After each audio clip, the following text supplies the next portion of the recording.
રાજકોટ કે જ્યાં light house પ્રોજેક્ટનું કામ નબળી ગુણવત્તાનું થયાનો આરોપ લાગ્યો છે। લાભાર્થીઓએ ગુણવત્તાયુક્ત કામ ન થયું હોવાનો આરોપ લગાવ્યો। માલાણી કોન્ટ્રાક્ટ એજન્સીને લાઇટ હાઉસ પ્રોજેક્ટનું કામ સોંપવામાં આવ્યું હતું। લાઇટ હાઉસ પ્રોજેક્ટ પ્રધાનમંત્રી નરેન્દ્ર મોદીનો ડ્રીમ પ્રોજેક્ટ છે। મકાનોમાં ઠેર ઠેર લાઇટ, પાણી, ઇલેક્ટ્રિક પોઈન્ટના હોલ્ડર ન હોવાનો આરોપ લાગ્યો છે। મકાનોની દિવાલોમાં તિરાડો પડી ગયાનો લાભાર્થીઓએ આરોપ લગાવ્યો। દાવા મુજબ લાઇટ, પંખા અને સેફટી ડોર પણ ન લગાવવાનો દાવો લાભાર્થીઓ કરી રહ્યા છે। તેમણે એવો પણ આરોપ લગાવ્યો કે સેમ્પલ ફ્લેટ દર્શાવાયા તેનાથી તદ્દન અલગ ફ્લેટ લાભાર્થીઓને આપવામાં આવ્યા છે। 2 વર્ષ પહેલા 1144 ફ્લેટનું પ્રધાનમંત્રી મોદીએ લોકાર્પણ કર્યું હતું। જર્મન ટેકનોલોજીની મદદથી લાઇટ હાઉસ પ્રોજેક્ટનું નિર્માણ કરવામાં આવ્યું।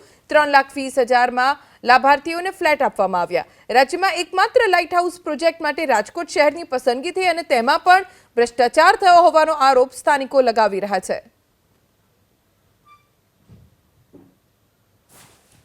કે ત્યાં આંગણવાડીની જરૂરિયાત છે, ત્યાં પાણીના અને ડ્રેનેજ લગતના પ્રશ્નો છે અને ત્યાં એ લોકોની કોમ્યુનિટી હોલ તે લાઇટ હાઉસના ધારકોને સોંપવામાં આવે એવી એમની રજૂઆત હતી। જે સંદર્ભે મેં કમિશનર સાહેબનું ધ્યાન દોરીને ત્યાં અત્યારે આંગણવાડી પણ ચાલુ છે અને ત્યાં પાણીના પ્રશ્નનું પણ નિરાકરણ કરી દીધું છે અને ડ્રેનેજના પ્રશ્નનું પણ નિરાકરણ કરી આપ્યું છે અને કોમ્યુનિટી હોલ સોંપવા બાબતે જે કંઈ પણ એના એસઓપી છે એ બાબતે કમિશનર સાહેબને પણ એ બાબતે વાતમાં મૂકી છે।